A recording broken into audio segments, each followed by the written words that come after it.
Hello, my friends, and welcome to episode 4 of the Kiss Army Nation podcast. My name is Pasquale Vari, your host, and I'm joined by my co-host, Andy Moyen. Hey, Andy. Hey, how's it going, everybody? How's you doing? So we are proud to have our first interview of this podcast, Ron Albanese. How's it going, my friend? Hey, what's up, boys? I'm excited. So first of all, I'd like to congratulate you on your book, Conversations with Phantoms. Oh, everybody get their coffee. Loving it. Yeah, man, it's cool. It's cool, man. We got it. Oh, yeah. Yeah. I got the hardcover. Cool. Oh, you do? Well, I get the softie. Don't worry, Andy. The leather edition is coming out in a month, so you can get us. Collector's edition. So we are going to talk about the book, but first let's talk a little bit about you and who you are. Anybody who follows this podcast knows that the Kiss Army Nation podcast is really about the fans and their origin story. Now, your origin story actually started with Kiss Meets the Phantom, didn't it? Yeah, pretty much. I had gotten into Kiss before that in like first grade in late '76. A girl was singing "I Want You" to me during lunchtime. I don't know if she wanted me in first grade, but she was singing at lunchtime. In the morning, I raise my head. And I heard it, and then my mom got rock and roll over on 8-track, and she used to pop it into her Cadillac's 8-track player all the time, and I started requesting it more and more. And then, not even knowing about the makeup or anything, I started buying 16 magazine like a lot of us did. And then, Phantom totally just locked it in, cemented it, Army for life. That's what usually happens. Yeah. I was in full tilt, full discussions in the neighborhood, between plays, playing touch football, asking each other about our favorite songs on Dynasty, sticking up for Kiss in conversations about rock and roll, especially when I Was Made came out. And then, later on, of course, during Unmasked and the Elder, those were tough times. We needed some security in the neighborhood at that point. But, Phantom really did it. It really did, as it did for many of us. So you and Andy just met before the show. We actually met a few years ago at the opening of the Live 75 show. I remember getting to know you, and you talked about fanzines that you used to write. Is that correct? Yeah, back in the 90s, I had started with my friend Mike Cassell, a Cheap Trick fanzine. And we had the idea like in 94. In the 96, we started doing it. And it became a pretty big thing for a while. It was right on the cusp of the internet catching on. And Cheap Trick themselves loved it. They were very open to us. They let us interview them. We ran tons of exclusive interviews during a really interesting point in their history. And we ended up having paid subscribers in 11 countries at that time. Somewhere down the road, I'd really like to digitize everything and just put it up there, because we really, again, had a lot of exclusive stuff during, the 90s, when Cheap Trick was really fighting to survive and actually becoming even better at being Cheap Trick, in my opinion, at that point. So I really would love to get that out there. But it gave me a chance to write and edit, and Mike used to do the layout and oversee all the printing. It was a pretty big deal for a while. Nice. I missed, just popping in there quick. I've been doing like updates or like everyday thing. If anybody watches my stuff on my thing, I've actually been doing I think I started last June with all the Facebook drama and all the blah, blah. The world's just like corrupting itself and just falling apart in ways. Yeah. I just decided to just put down like my kind of history, thing like that. And I'm a W.A.S.P fan too, so I do a W.A.S.P thing too. If I went to something on this day, on the exact day, or a magazine came out on this day, I have it, or if I remember a poster I bought, I've been putting up the every day, like that kind of thing. And I've been going back through some of the stuff, and I've been going back a lot now lately, man. I've been re-looking at all the fancy magazines back in those days. You know what? I miss those. Those are so cool. Getting the things in the mail was cool enough as it is. Getting something in the mail, I mean, yes, granted, yes, it's it might be later than so it already passed or something. But it was just so cool. I miss that stuff. And I wish that now you just said the magic word, digitalize. I wish somebody, I've been asking around some of the things like Matt Porter, because he did like Kiss Mask and stuff like that. And the Kiss Firehouse. There was Kiss Classics. I mean, there was a Kiss on Fire. It was like so many of them. Oh yeah, the New England Kiss ones, the one from the Lazinskis, but those probably long gone lost now. But, it'd be so cool. I've asked like Matt, do you have them all? Can you digitally scan them? It'd be so cool to put that stuff up somewhere so the world can see it, the people who miss that kind of stuff. You know what I mean? Absolutely. The Cheap Trick thing was amazing because they gave us access. They give us photo passes. And I think the highlight of that, I was so nervous, but Mike and I interviewed Rick, Robin, and Tom at the same time. And I just sat in a room and started firing off questions. I was so nervous. I can't even tell you. I was never more. The first professional interview I ever did was with Joey Ramone, actually, because this might be on everybody's mind because it's the 20th anniversary of his death and everything yesterday. When I was 18, I interviewed Joey Ramone on the phone, and I was totally like, mamma me, mama. I was so nervous, and he was so cool with me. I'll never forget it. It gave me enough confidence. And I eventually interviewed him again in 99. But yeah, all those fanzines are great. All those magazines, I was just going through a bunch of stuff. And like those fanzines had great exclusive vantage points that we're making here. That's where you got them back then, And by the way, let's talk about W.A.S.P for a second. And I just ran a couple miles, which is why I looked like a drowned rat. But no, that's not true. I like my hair like this. And I just ran to Mean Man. Mean Man is always on my list, man. I love that song off Headless Children. And the first W.A.S.P album to me is absolute perfection. And not only that, but taking it back to Kiss and W.A.S.P, Meadowlands, March 29th, 1985 was one of the greatest rock and roll shows I've ever seen. W.A.S.P were absolutely awesome. I wouldn't say they blow away Kiss because Kiss is just, Gene and Paul are just absolute masters of stagecraft, and they were riding high in the Animalized momentum. They were just ferocious themselves. Big arena, crawling back from the dead. Here they are in basically a hometown. But W.A.S.P had everybody on their seats, screaming and shouting along. If you ever hear, I don't think the audio from the W.A.S.P show is out there, but I know it exists. But the Kiss show is out there, and it sounds awesome. It's definitely a worthy listen. So basically, you went the last night of that tour of 1985 in Jersey, right? I went the night before in Springfield, Massachusetts, and it was general mission. Talk about insane. Nice. That was absolutely insane. Springfield, Mass, it was always known to be absolutely insane because you could even Kiss back in the 70s. Because Kiss never played Boston. They were banned from the Garden because they thought they were going to actually burn it down and stuff. So they were never played in the Garden, the original Garden. So they would never knew that. Yeah. So they would play either Providence, Rhode Island, a couple shows in Connecticut they would do, and then they would play Springfield, Mass. And Springfield, Mass was known to be a very rough. Was very at the time a rough area, rough shows. I mean, you go back. You're a rough guy. So. Yeah. Being in that, but being in that pit, man, when that W.A.S.P show and the Kiss show and that Animalized, because like I said, W.A.S.P only opened up 2 shows on that whole tour. Was the Springfield was the first show, and New Jersey was the second show and the last show, and then of course most people saw them after that in '86 on the Asylum tour. So yeah, it was definitely insane. It would that would be my next dream show. Actually, is to have W.A.S.P in all their gear, the old gear, and Kiss in all their gear together.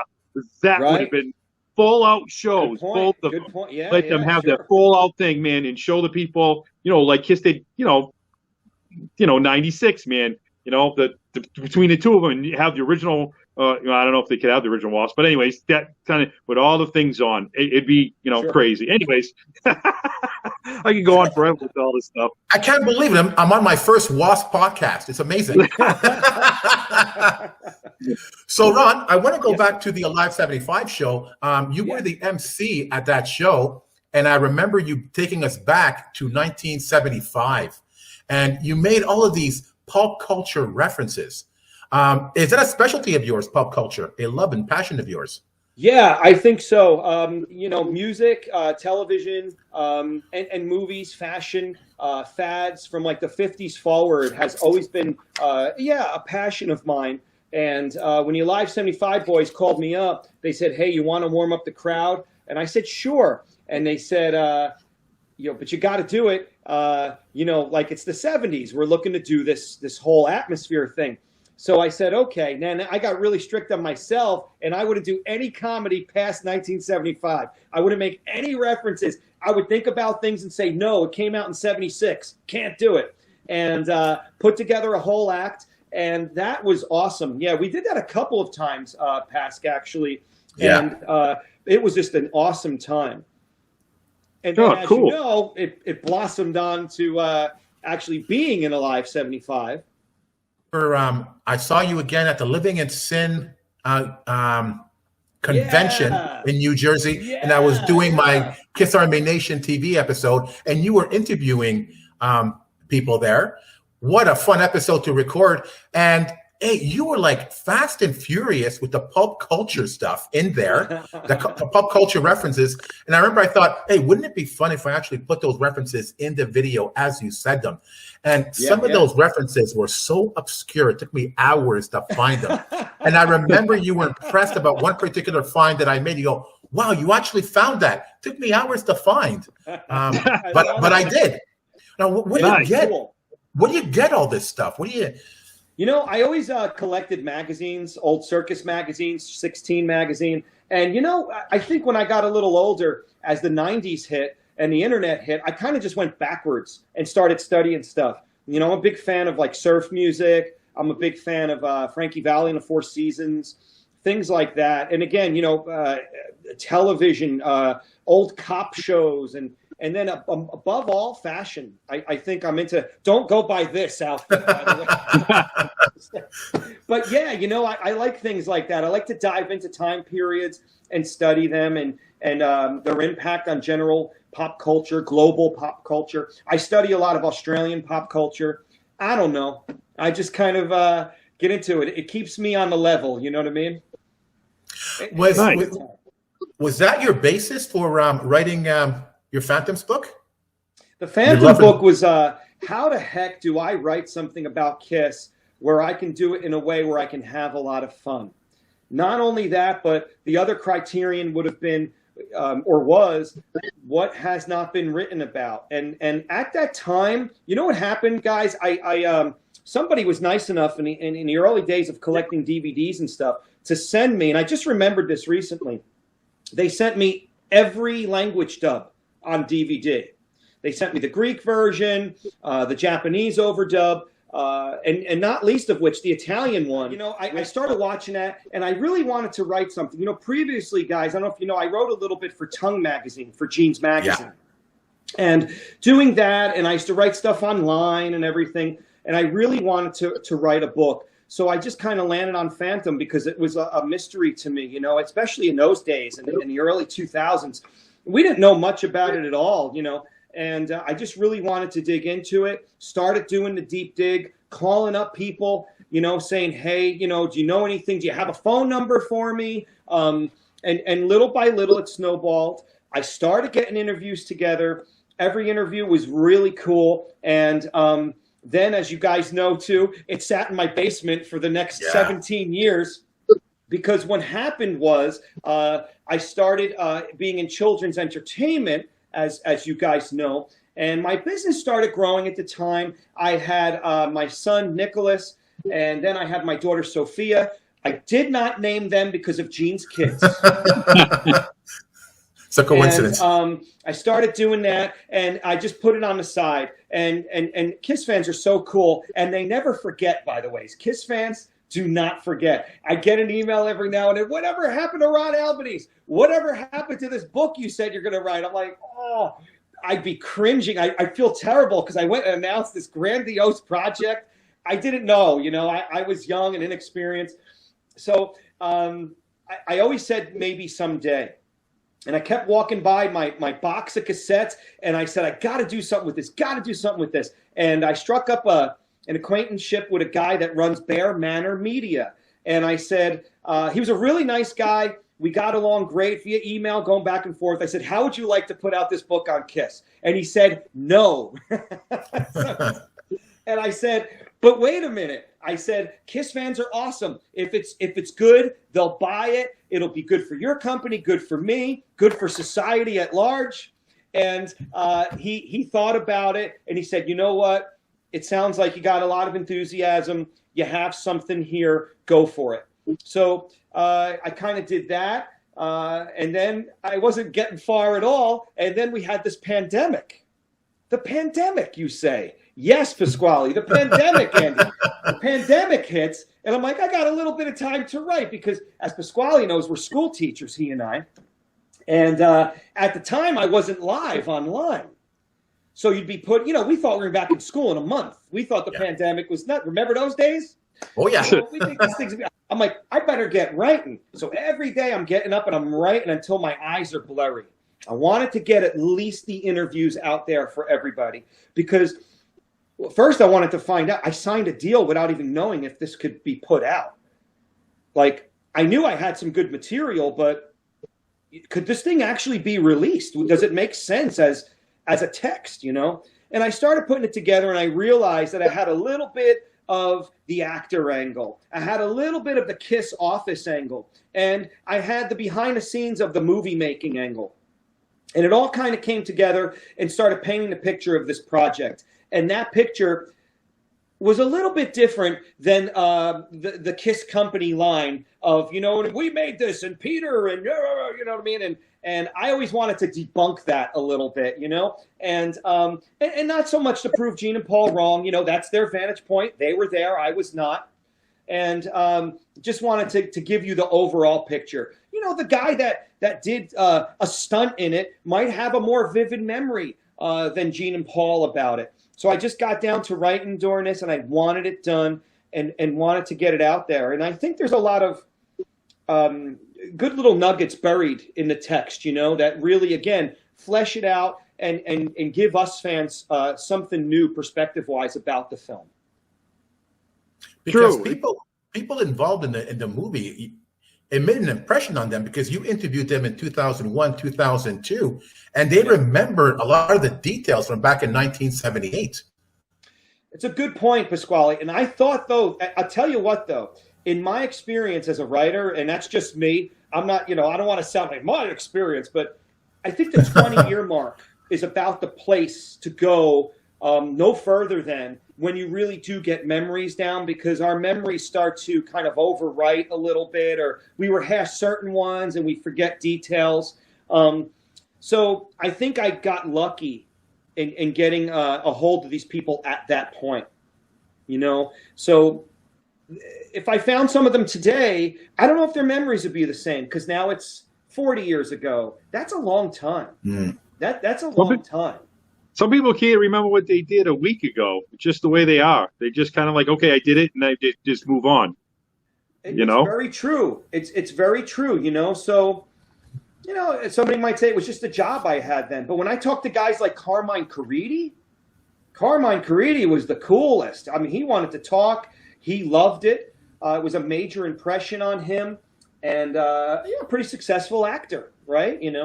And so that was a really good thing. Lisa Jane Persky, awesome.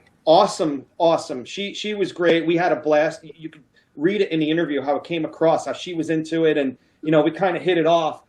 She got it. She understood it. So yeah, and I met her. I met her at an expo one year. I forgot what year it is. See, I forgot what year. The only expo. Yes. Yeah. See. And, and I'm pretty good about remembering that kind of stuff. But anyways, yeah, I did meet her. She was very, very nice. And she cracked some jokes and stuff like that. Yeah, she was very down to earth. So that was pretty cool. So I could, definitely, she sounds like she could just hang out with you and just tell you whatever. You know what I mean? I saw her when she did a couple expos. She was at one in Jersey. That's the one I went to. I'm drinking coffee right now, right? I love coffee. And it's root beer, actually, made from natural roots. No, yeah. I was online to get a cup of coffee at the New Jersey Expo, and I hear someone in front of me ordering, and I hear her voice, Lisa's voice. Yeah. I'm like, is that you, Lisa? I'm like, it's Ron Albanese. And we just started catching up and everything. And she's like, where's that book? And I said, you know, and then she was very cool. She's like, you got to finish your book. You know, she's like, feel free to stay in touch. She was really cool to talk to. And, you know, these are the things we want as KISS fans. We love minutia. And that's a big word, like gymnasium. You know what's the funniest thing about it? These people who do these things like Lisa or you know, anybody who's in the Phantom movie or it doesn't matter if they were any kind of in the KISS camp or whatever it was. Us kind of call us KISS nuts. Love to hear this stuff, but those people think it's like, yeah, whatever. They don't want to see me. They don't want to talk to me. It's like, are you crazy? Of course we do. Of course we want to see you, and that's why I think some of these people now have, you know, come out with books and do more interviews and talk about stuff, which is really cool because it was so much, you know, like you said, you only saw what they wanted you to see, you know? Yeah, it's so funny. I'm friends with Felipe Rose of the Village People, and we go back like 20 years, and he's an awesome guy. And to his credit, he's not somebody that lives in the past or anything, you know. So we'll be eating dinner or something, and you know me, like you're saying, I'll be like, now, dude, in '81, when you recorded the Renaissance album, you know what I mean? It's like we love all that stuff about pop culture and things we like and everything.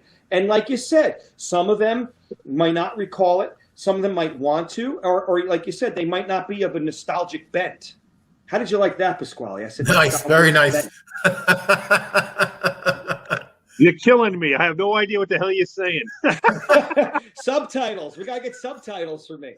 Us high school teachers, huh? Us teachers. Right, that's right. Ron, you mentioned earlier you're doing a children's show. I looked it up when we first met during the Alive 75. Polka Dot. Can you tell us a bit about that? Yeah, you know, in '99 when I went into school teaching, Pasquale. And that's right, I'm a time traveler, and I started teaching when I was 7. But on a whim, I was actually a writer. Let me tell you the true story. Are we on? Oh, we're really on. So let me tell you. Nobody got that? Tom Snyder? No? Oh, well, there you go. See? Fast and Furious. So anyway, yeah, what were we talking about? What's it? I got it. Yeah, I'm a plumber, man. I'm a plumber, so it don't matter to me. That's it, dude. You're right. Thank you. Plumber, school teacher, writer. I was an editor of an entertainment paper, and I interviewed this gal who was a singer-songwriter, and I needed another piece of info from her. Called her up. Can't even tell you her name right now, but she said, "Hey, Ron, by the way, I'm doing singing telegrams." I'm like, oh, that's cool. I'll put it in the article or something.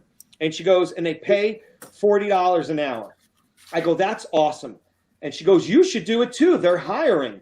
And I said, she knew I was something of a musician. So I hang up the phone. I would say I would never do that in 100 million years. In 100,000 years. 1,000 years. There we go. I was going to say. So I turned around. And I'm sitting there at my desk, and $40 an hour, $40 an hour. It was like Ralph Cramden on The Honeymooners when he heard that Norton was selling irons for $40 a day. And it just kept ringing in my head, and I was whipping myself up into a fury. And I'm like, all right, I'll go see this guy. So on my lunch break, I go up to the guy. He looks at me, and he goes, you're hired. Show up Saturday. I'm like, all right, I'm going to show up Saturday. Let me roll with this. So I go up there on Saturday to the office, and he hands me a couple big laundry bags. I'm like, what does this guy want me to do here? They're Teletubby costumes. Remember the Teletubbies? Oh, yeah. And, now I'm into the Teletubbies because they each have a character and a color. KISS fans, we're so nuts that anything that has colors and characters, we're all into it.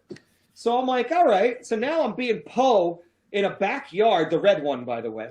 Okay. But I didn't spit blood. And I did it in a backyard in Perth Amboy, New Jersey. And I did a couple gigs. I started wearing costumes, guys. I started dressing up as like Scooby-Doo, Pikachu. Nice. Remember when Pikachu came out? Yeah. And that was so big motto, and I had this huge tail. Kids were riding my tail. I couldn't even move. And then they're trying to feed me through the head. They're trying to feed me food. And I'm making money. I'm having fun. And I'm like, after a few months, I'm like, I can't do this no more. This is just brutal. I'm sweating to death. I'm trying to be SpongeBob and holding up my hands to make it look like a square sponge in a costume. And I said, you know, I got to do something different. And the guy's like, well, you play guitar, right? I'm like, yeah, I play guitar. So he goes, why don't you go out and be like a singing kind of thing? So I thought about it, and I started doing it, and I started performing at birthday parties. I'd sing happy birthday, sing a couple songs, started writing a little bit of songs, and it started catching on. A kid says to me, what's your name? I had a big yellow hat with polka dots on it, and I said polka dot. So that became my name, my stage name, if you will.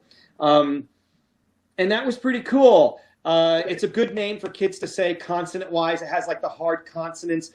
They sound adorable when little kids try to say polka dot.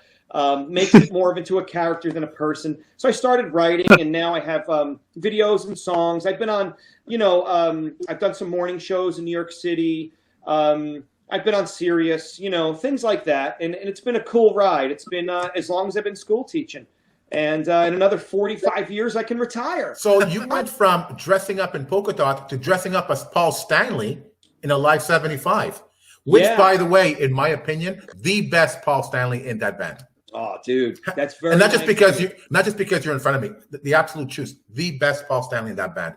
Man, you put your heart and soul into that. You know what, dude? We never talked about this, and when you go into the whole Kiss tribute thing, talk about. You can do hours of podcasting just about that. First of all, I salute anybody that tries to do it, because it is work. It's hard. I trained like a maniac. Here I am in my at a later age trying to be a young 20s Paul Stanley. So you're trying to do this approximation. And I really wanted the guys in the Live 75 actually had a good idea to be period specific. I really liked that because this is just me, but I don't like when there's all eras mixed up, and it seems to dilute what you're doing. And I really like the idea of being that early 70s, really cocky, like Carnival Barker, Paul Stanley. I really like that. So I was in the gym like a maniac. I was eating lettuce, and I trained like a maniac. My friend in Brazil sent me a wig. I had the best wig. I couldn't find a wig in America. A friend of mine was a Paul Stanley in Brazil. He sent me the wig. I got the boots. I could barely move in the boots. But soon enough, I was like running marathons in the boots. I was able to do anything anybody else could do barefoot in the boots after a while. But the first show, Pasquale, I don't know if you were at that one, out by Matt Porter, out by the college out there. I'm worried about the wig coming off. And I'm worried about falling out of the boots. There's smoke billowing out on the stage. It's actually making me like seasick or something. I'm getting vertigo from standing up playing, because in the middle I actually have to play this guitar and I have to try to sing at the same time. Let me tell you, a hard job, and you're in that circus outfit. It's just like a circus leotard, the 75 outfit, so you're a little self-conscious too. And it's really hard. It was a hard thing. And I think, and thank you, for your positive words. I think I was okay. I think with practice, I could have gotten really good at it. But it was tough stuff, but it was a great experience nonetheless, for sure. I've seen a Live 75, but I don't think Ron was in the band at the time, because they played a couple times down this way, I think. Yeah, a couple times. Once in Rhode Island, I think, and another place out towards maybe Foxborough. I can't remember off the top of my head, but they're pretty close. But yeah, I've seen him a couple times. Yeah. Actually, I think that was the first. Actually, that was the first. Now I remember. Yeah, I was in Rhode Island the first time. I don't know. Maybe it was the first. Yeah, the first time I seen him, because that was the first time I took Kim on a road trip with me. That was her very first road trip when we were finally together. And I made a big thing, put every stuff in the car, and I'm like, "Hey, come on out!" And I put the tickets on the seat and stuff. So yeah, that was the first. That was like the first time. I'm like, because Kim had heard about these road trips I would do, and just take videos and pictures and all this crazy stuff, And people used to get a kick out of it, so I would do it.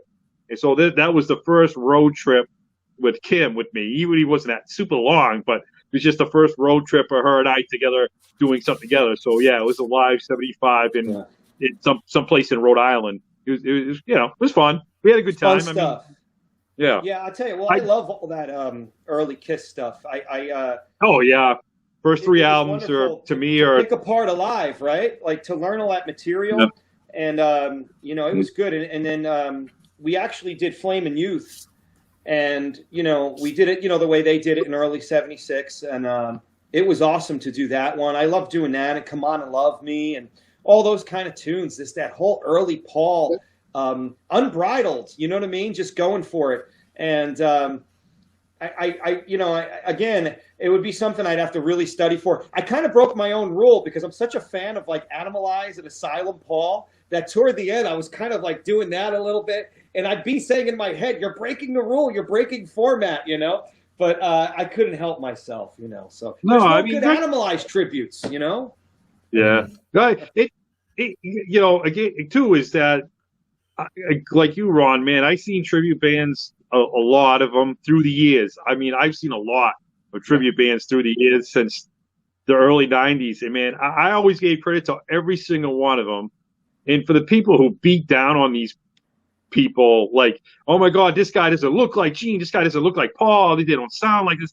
Man, this isn't Pearl Jam. We just or Nirvana. Just put on a pair of jeans. And, you know what I mean? Right. This is, nothing against those guys tribute bands doing that stuff, but the Kiss thing is a whole different, way different level, And I give credit to any of those guys who stick their nose out there, and I just go for the enjoyment of it, the enjoyment of the songs and to hear stuff, Right. And then after a while, I do like to hear like off the wall songs, like you said, like, oh yeah, it's Animalize or Silent. There's a tribute band up my way now that does like 30. One time they did like 50 songs. One night they did like 50 songs, and it was like we were like, oh my God, this is crazy, because they were doing like a lot of like way off the hook songs, really way out there songs. And I'm like, we're all like loving it, There's a good point. I gotta say, I've seen when Bruce does and breaks out the Asylum and Animalize material and stuff. Those songs sound wonderful at full volume in the live format. It is really cool to hear how good they are. And we love them enough on record, but they really, they play well in the live format. And of course, Kiss does their thing. You're not going to expect them to come out and do an Animalized top to bottom show or something, but it is great to hear those obscurities. I'm a big fan of when bands do that. I think if you're good on stage, you can sell anything. You don't have to bind yourself to doing something. I've learned that in my kiddie entertainment thing. It's vibe. If you capture that vibe, I think you can pull it off and kind of sound like it. No drummer can play like Peter Criss. He's a very atypical dude. People say, oh, he's simple, he's this, he's that, and all that may be true, but I've yet to hear one drummer, and this is not a bash at all, that can really approximate what Peter Criss does. I can do it. But other than that, nobody else can do it. I'm just saying. I'll tell him. Next time I talk to Gigi, I'll tell him. I say, hey, this Ron, he says he can, But yeah, Peter had his own. Peter's got his own style. He came from the real rhythm and blues and jazz and stuff. Right, Pascal? We had this talk last week. So, but yeah, I mean, it's just so cool about, all this crazy stuff. And like you said, you like, oh man, you love, Animalize and Asylum, man. I thought the Kiss Asylum tour was just off the hook. I loved it. Man. I thought it was just absolutely crazy. They looked, people were like, oh my God, Gene looked like the woman before the night he slept with. Who cares? Those guys, look at some of those bootleg shows, they were absolutely on fire. They looked hungry. They were like all over the place, running all over the place. Even Gene, he's running all over the place, doing prancing. I mean, he was going nuts too. Bruce was like more, everybody says, oh, Bruce was just like a tree during Animalize because he was new, so he was just kind of being stiff, They called him Spruce. Just standing there. But the Asylum, he was going all over the place too. And of course, you got Eric Cobb behind here acting like the wild man, animal, behind the drums. Absolutely amazing. That tour was just off the hook. I loved it, man. It was one of my favorite tours of that whole 80s era period. I agree. Absolutely. So Ron, I want to go back to the book because the book. Because since I got the book, I watched Phantoms 3 times. Oh, awesome. Because in the book you bring up stuff like, hey, wait a minute, I never noticed that in the movie. In the book you mentioned the number of times people looked into the camera. Yeah. I noticed a few of them. The guy selling the merch, I noticed him. But then there was a few that did that, including Ace. So I went through it several times. I didn't look at your time frames because I wanted to find it on my own, But I watched the entire movie trying to figure out who, and that your book did that. Your book gave me a deeper appreciation for the movie, and. And I heard, like you were talking about at the beginning, I heard a lot of stories about the Kiss Meets the Phantom. Peter's voice was dubbed and all that stuff, and his voice was dubbed. But in your book, you mentioned that Ace's was going to be dubbed, but it wasn't because his voice is too unique. So I heard all these interviews and stuff, but your book sort of brought everything together in a cohesive whole. Was that the purpose for you for writing this book?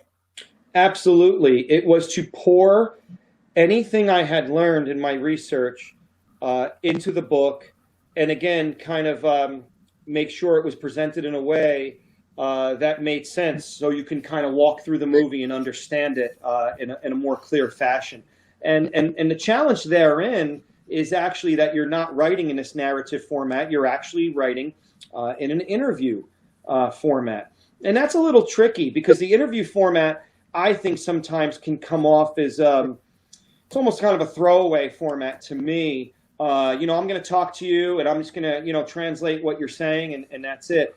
I think you have to really dig. I listened to Gordon Hessler, Deke Hayward, and a few other of them at least 3 complete times.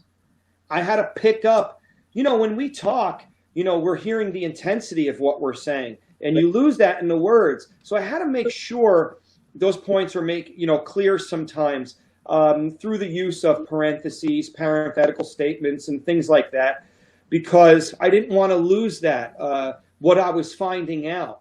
Gordon Hessler was very emphatic about making this movie. He was very emphatic, but again, he's an English gentleman, and he's using arcane language. Okay, and it really happened. We were in Hollywood Hills. He came out with the tea on the tray, and you hear the clanging of the silverware. He bought a beautiful cake. He opened it up. He's like, "I hope you like this." It was like I can remember it was like a strawberry kind of cake. It was wonderful.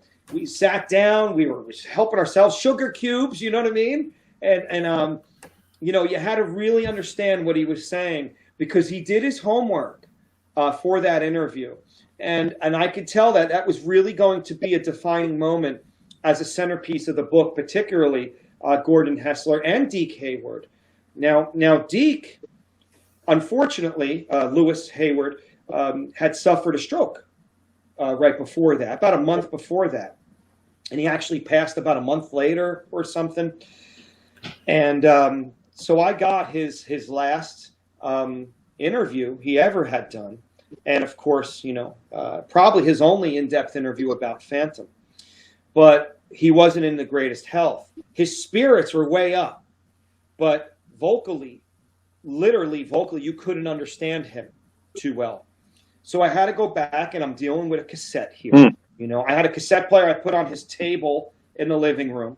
And I really had to listen to that because a lot of his sentences would start and stop. And that's kind of a choppy interview.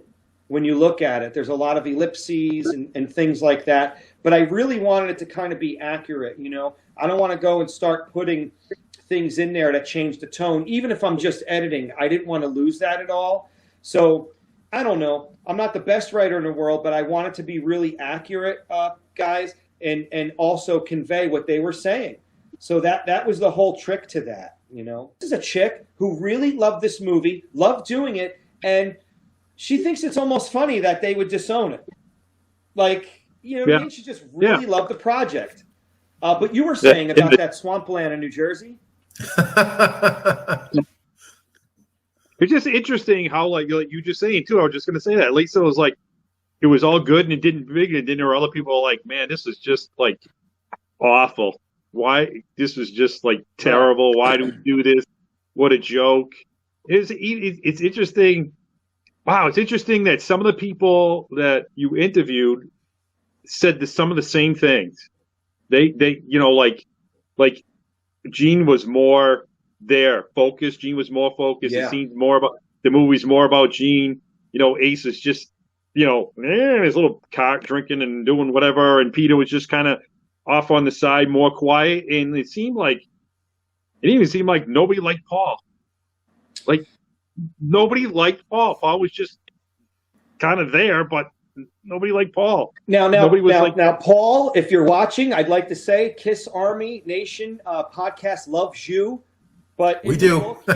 Yeah. It really did. You know what? You're bringing up a good point. I started to see it emerge here. Okay, everybody down from Don Lewis, who's dressed up as the Hunchback, to guys like Terry Morse. Great. They all kind of had the same impressions. So I said, wow, I'm getting something here that's valid. If I had 5 opinions, I'd still present them, but we still really wouldn't know. And I think it's kind of cool that it all emerged as what I would consider a definitive narrative of the making of the movie. Another thing about that too, Andy, I would say, why, really, Paul, you really thought you were going to make a cross between Hard Day's Night and Star Wars and Gone with the Wind and The Godfather or whatever he said? Really? A TV movie co-produced by Hanna-Barbera? Come on, dude. Come on. You knew. Yeah, I was going to say, they must have known it was going to be some kind of silly thing. Besides, they had the world by the kahunas. They were top of the world to every kid. Yeah, teenager. You're putting Kiss color forms on the market. You have color forms out. Yeah, what do you think? Where are we going here with this? Really. Yeah. So, but you're young, and maybe he was probably embarrassed of it, and he is to this day. But I don't know. It is what it is, and I think it really worked for what it was. I don't know. It looks beautiful. There's tons of talent attached to it. It's a decent story. It's a serviceable script. It works. There were a lot of fans running around in the 70s. That's a good thing. That's what they did in the 70s. They went amusement parks were a huge thing on all these episodes of TV shows. This thing was right where it should have been, in 1978. I think it was. What should have been? Paul's a doctor, and he can't save the patient, but Peter's a lawyer. And what really should they have done? I don't know. Yeah, it's just No, I get it. And the thing, even too, in the book about the people that you talk to, people give even Peter a hard time about the looping. They get, and it even says that every actor out there that does, even now, hates doing looping. They hate going back, and they hate doing this stuff over and over and over again. So now you're talking these rock and roll gods, right? These rock and roll heroes are the biggest things in the world. And now all of a sudden, here, we're going to throw you into a movie. You have no acting, basically, at all. And we're going to throw you in movies. Here's your lines. But guess what? You're going to have to come back and do looping. What? Yeah, right. Well, let me suggest this. You get into a great debate here. And I think the debate really is, should they have gone with a cartoon at the time vis-a-vis doing live action? And if they did go with a cartoon, I would suggest that they do. They probably didn't even have to voice it. They could have done like the Beatles. Nobody voiced. The real Beatles didn't voice anything, right? I'm almost positive on that. I'm almost forgetting, and I don't know why. No, they didn't. The Beatles cartoons. Anybody? Mm-hmm. I don't think they did. No. So maybe they probably could have just dovetailed into something like that. The level of fatigue with these 4 guys living on top of the world, touring and recording nonstop by early '78. The last thing you want to do is throw them on a movie set and hang around all day. Really? That's what you want to do? So although it was a good move on paper for moving a brand along, targeting its demographic more accurately, for every good move in that direction, it was a bad move for just wiping these guys out. You also mentioned in your book that when you talked about coming up with a book on Phantoms, you received a whole bunch of scripts from the movie. So you've seen what the movie could have been. Yeah. Can you comment on that? Sure. The script writers went and really went into this with gusto. Imagine, Pasquale, that the three of us, something falls into our, hands where we're going to be able to write a script for something that's so big.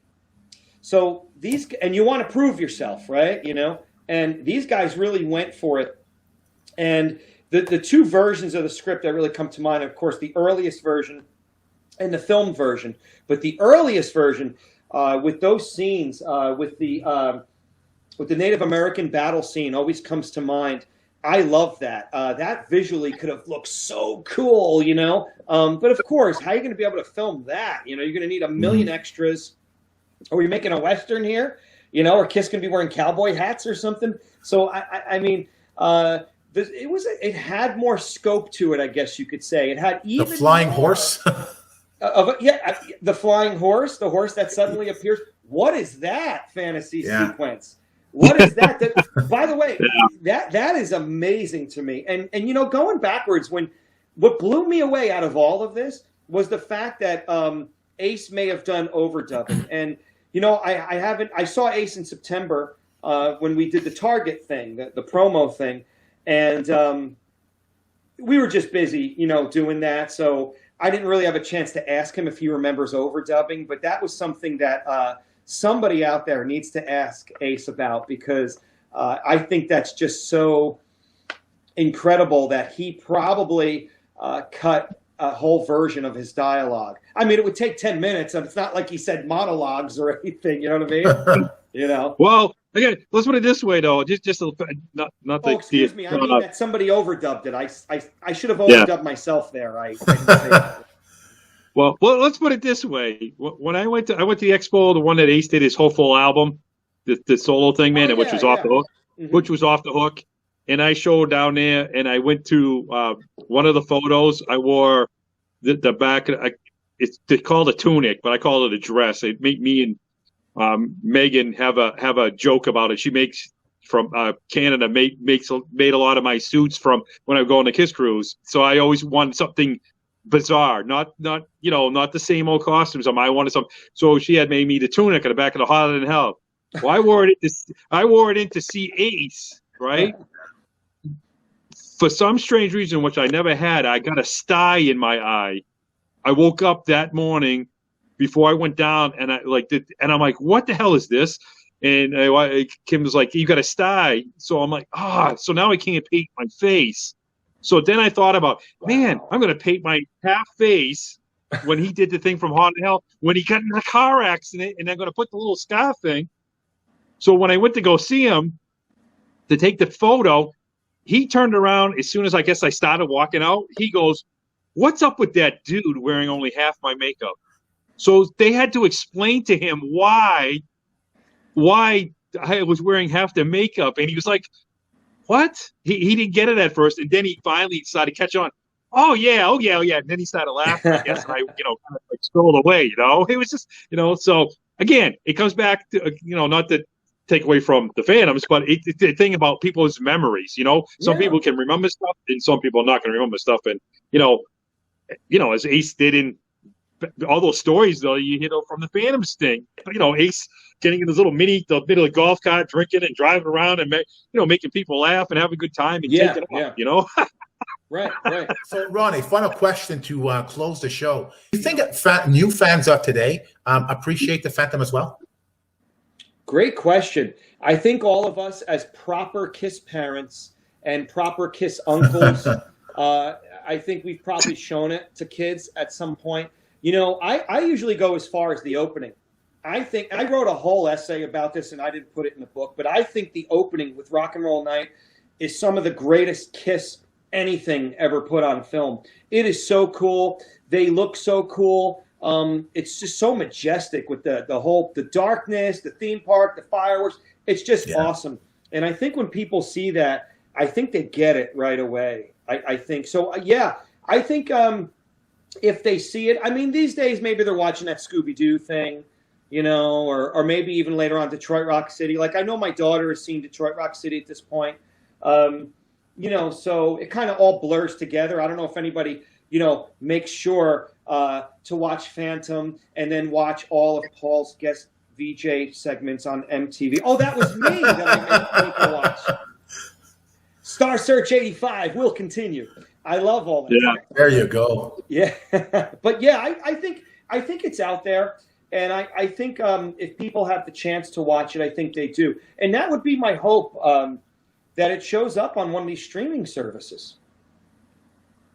You know, I mean, what are we waiting for? You know, let's find this thing and get it out there, right?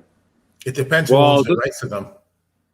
Yeah. Well, does it like Universal? Somebody else you own the rights now, so they basically get the cap off with that, right? Wasn't it in the hands of now? And this can be wrong, and I'm sure I'd love to be corrected, but it ended up in a really Warner Brothers was like one of the last big companies that absorbed all the stuff, and then that was my hope at one point because I thought Rhino would jump on it and put it out as a DVD way back when. I thought that was it, you know, but I forgot exactly where it sits right now, rights-wise. But, you know, a lot of things can be worked out. I think as time goes on and stuff, you know, there's a lot of stuff that comes out, is all I'm saying, that you'd be surprised that has come out with music rights, clearances and stuff. So, you know, hope springs eternal. I wanted to show the film on the big screen in Ottawa a few years ago for one of my events, and no one can tell me you had the rights, who I could pay the rights to show the film on the big screen. So I couldn't pull that off. If you ever find out, please let me know. Imagine Absolutely. Seeing that movie again on the big screen. Wow, I would love to see it like that, and I would also love, you know, again, you know, these times being what they are, I wanted to do like where I can talk and I could walk through the whole movie, do like a screening and talk live and point out things from beginning to end in that movie. I don't know if anybody wants to hear me talk the whole time. Where's the props? Was that? That's it. I says, I want to know where all the props are. Yeah, the robes, all that stuff. Where is it? It's got. I mean, I imagine some stuff got trashed. Some people took some stuff, but where's some of the stuff? Some of that stuff's gonna be around. You know what I mean? And who hasn't gone to the park? I can't believe that the KISS fans out in that California area have not been to that park and been like, I live in Mass, man. I do stuff in New York. I go to New York. So, come on, man. It's got to be somebody who lives out. Come on, somebody in California that lives up there near Magic Mountain. You know, Six Flags now they call it. Go to those spots and do a video. You know, they look up and you know, that little stage thing, or you know, I understand the roller coaster's long gone. That's a bummer, but you know, but some of that other stuff, you know, because you know, it was done at the park. You know, it's too bad, and the mansion's gone. You know, the mansion's been destroyed. I guess it has been. So some old pictures that it's just. Well, you know, when I went in 2002, and I went twice in 2002 to Magic Mountain, and they were so accommodating.